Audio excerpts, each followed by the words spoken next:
आज हम केंद्रीय धातु परमाणु की ऑक्सीकरण संख्या किस प्रकार ज्ञात की जाती है उसका अध्ययन करेंगे। किसी केंद्रीय धातु परमाणु की ऑक्सीकरण संख्या जो है वो अन्य केंद्रीय धातु परमाणु से अन्य सभी परमाणुओं, अणुओं एवं आयनों को पृथक कर लेने के पश्चात शेष आवेश की संख्या धातु की ऑक्सीकरण संख्या होती है। अर्थात किसी केंद्रीय धातु परमाणु से जुड़े अन्य सभी अणुओं, परमाणुओं या आयनों को पृथक कर लेने के पश्चात शेष आवेश जो होता है वो उस केंद्रीय धातु परमाणु की ऑक्सीकरण संख्या होती है। अपन एग्जाम्पल के माध्यम से समझेंगे, जैसे PtNH3 का होल थ्राइड Cl3। इसमें केंद्रीय धातु परमाणु जो है वो प्लेटिनम है। इस प्लेटिनम की केंद्रीय धातु परमाणु प्लेटिनम है और इसकी ऑक्सीकरण संख्या अपने को ज्ञात करना आवश्यक है, क्योंकि ये जो टॉपिक है वो इम्पोर्टेंट है। कंपटीशन एग्जाम और अपने बोर्ड के एग्जाम में 1 नंबर का क्वेश्चन इसका पूछा जाता है। तो इसके लिए देखते हैं अपन प्लेटिनम। तो इसमें देखो ध्यान से समझना है, जिस धातु परमाणु का अपने को ऑक्सीकरण संख्या या ऑक्सीकरण अंक ज्ञात करना है उसे x मान लेते हैं। जैसे PtNH3 का होल थ्राइड Cl3। अब इसमें प्लेटिनम जो है उसको x मान के अपन सोल्व करेंगे, प्लस NH3 का जो आवेश है। अब देखिए, ये मैंने लिगेंड जो होते हैं उनके वर्गीकरण के दौरान इनके आवेश के बारे में भी बताया था। तो NH3 का जो आवेश है वो 0 होता है, उदासीन होता है। तो अपन यहाँ लिखेंगे कोष्टक में NH3 का 0 इंटू 3, ये 3 संख्या दे रखी है इसलिए अपन ने यहाँ पे लिख दिया 3, प्लस Cl का -1 होता है। Cl का जो आवेश होता है वो -1 होता है। देखिए NH3 का आवेश 0, Cl का -1, ठीक है, Cl का -1 होता है। तो यहाँ अपन -1 इंटू 3 लिखेंगे और बराबर इस पूरे का जो आवेश होता है वो उदासीन होगा, इसलिए यहाँ पर अपन 0 लिख देंगे। तो इसको सोल्व करेंगे तो x प्लस 0, 0 इंटू 3 0, और ये माइनस प्लस माइनस माइनस हो जाएगा, -3 बराबर 0। तो x बराबर ये -3 उधर चले जाएंगे तो +3। तो प्लेटिनम का जो ऑक्सीकरण अंक है वो यहाँ पर +3 होगा। अब देखिए नेक्स्ट एग्जाम्पल K4FeCN6। इसके अंदर देखिए K4FeCN6, ये K4FeCN का होल 6। अब इसमें देखिए आप Fe सेंट्रल मेटल एटम जो है, केंद्रीय धातु परमाणु जो है वो Fe है। इसका ऑक्सीकरण अंक ज्ञात करना है।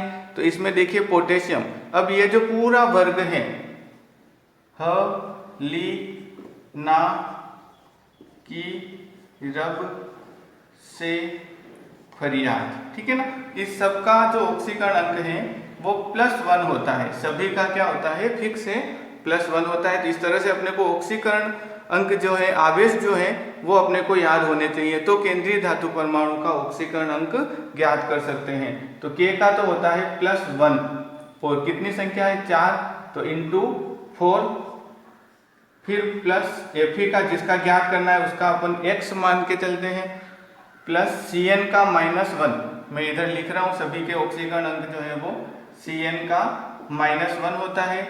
तो यहाँ -1 इंटू 6 और टोटल पूरे जो होता है उपसह संयोजक यौगिक वो उदासीन होता है, तो उसके बराबर में अपन यहाँ पर 0 लिखेंगे। इसको सोल्व करेंगे तो +4 + x -6 इज इक्वल टू 0। तो -6 में से +4 गए तो -2, x -2 बराबर 0, x बराबर ये -2 इधर आएंगे तो +2, x इज इक्वल टू +2। तो यहाँ पर Fe का जो ऑक्सीकरण अंक होगा वो +2 होगा, ठीक है। अब नेक्स्ट एग्जाम्पल देखते हैं अपन NaAgCN का होल ट्वाइस।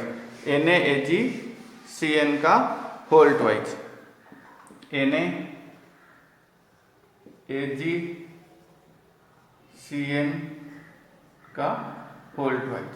अब इसमें आप देखिए सोडियम जो है उसका, ये मैंने लिखा है, सबका क्या होता है +1, सबका ऑक्सीकरण अंक या आवेश जो है वो +1 होता है। अब Ag का, केंद्रीय धातु परमाणु Ag है, इसका अपने को ज्ञात करना है, तो Na का लिख दिया +1 प्लस Ag का ज्ञात करना है x प्लस Cn का -1 इंटू 2 और पूरे का बराबर 0 होता है, तो +1 प्लस x -2 बराबर 0, तो -2 में से 1 गया तो x -1 बराबर 0, तो x इज इक्वल टू +1 होता है। तो इस तरह में निकल का ऑक्सीकरण अंक अपने को ज्ञात करना है, तो Na के लिए अपन x लिखेंगे और Cn का होता है -1, तो अपन यहाँ लिख रहे हैं x प्लस Cn का कितना होता है -8 और ये इसकी संख्या है 4, तो -8 इंटू 4 इज इक्वल टू, अब यहाँ पर अपने को ध्यान में रखना है इसके ऊपर जो आवेश होता है 2 उस आवेश को अपने को यहाँ पर करके लिखना है बराबर में -2, तो x -4 बराबर -2, तो x बराबर -2 प्लस 4, -4 इधर आएंगे तो प्लस के हो जाएंगे और +4 में से माइनस के 2 गए तो बचेंगे +2, तो x बराबर +2, तो ये इसकी x बराबर +2, तो निकल की जो ऑक्सीकरण अवस्था है वो +2 हो जाएगी यहाँ पर। ठीक है, अब नेक्स्ट है KPtCl3NH3। नेक्स्ट एग्जाम्पल अपन लेते हैं पोटेशियम प्लेटिनम Cl3NH3। तो इस एग्जाम्पल में प्लेटिनम केंद्रीय धातु परमाणु है, तो इस केंद्रीय धातु परमाणु प्लेटिनम की ऑक्सीकरण अवस्था अपने को ज्ञात करनी है, तो इसके लिए यहाँ पर K का तो होता है +1, देखिए अपन यहाँ लिखा हुआ है hydrogen, lithium, sodium, potassium, rubidium, caesium और फ्रांसियम, तो इन सब का +1 होता है, तो पोटेशियम का +1 प्लस प्लेटिनम का अपने को ज्ञात करना है, तो ये x प्लस क्लोरीन का -1 होता है, -1 इंटू 3 और NH3 जो है वो अपने को 0 होता है। ठीक है, और ये पूरा जो है इसको बराबर करके 0 लिखना है, उदासीन होता है इसलिए क्योंकि ये प्लस और ये माइनस। ठीक है, अब इसको अपन सोल्व करेंगे तो +1 प्लस x -3 बराबर 0, तो -3 में से प्लस का 1 अगर अपन घटाते हैं तो माइनस के 2 बच जाएंगे, तो x -2 इज इक्वल टू 0 और x इज इक्वल टू, ये -2 इधर आएंगे तो +2, तो x बराबर +2, तो यहाँ पर भी प्लेटिनम की ऑक्सीकरण अवस्था होगी +2। नेक्स्ट एग्जाम्पल देखते हैं अपन COCl ONO EN का होल ट्वाइस। अब इसके अंतर्गत और इसके ऊपर चार्ज है प्लस, तो यहाँ पर केंद्रीय धातु परमाणु कोबाल्ट है CO, तो इसकी अपने को ज्ञात करनी है, तो x प्लस Cl का होता है -1 प्लस ONO, NO2 का भी -1 होता है, ONO का भी -1 और एथिलीन डाइएमीन का होता है +0 और इसके ऊपर बराबर +1 पॉजिटिव चार्ज है, तो यहाँ पर अपन लिख देंगे +1, क्योंकि कोष्टक के ऊपर जो भी चार्ज होता है अपने को ध्यान रखना है, बड़े कोष्टक के ऊपर जो भी चार्ज होता है उस चार्ज को अपने को बराबर करके लिखना है, तो यहाँ पर भी -2 बराबर करके लिखा था, यहाँ पर अपन +1 बराबर करके लिख रहे हैं। ठीक है, तो अब इसको सोल्व करेंगे तो -2, ठीक है, x -2 बराबर +1, तो ये -2 इधर जाएंगे तो x बराबर +1 और ये +2 हो जाएंगे, तो x इज इक्वल टू +3, तो इसकी ऑक्सीडेशन नंबर हो जाएगी +3, कोबाल्ट की CO की +3 हो जाएगी। फिर अगला है नेक्स्ट एग्जाम्पल NH3 का होल 4 SO4 और ClO4।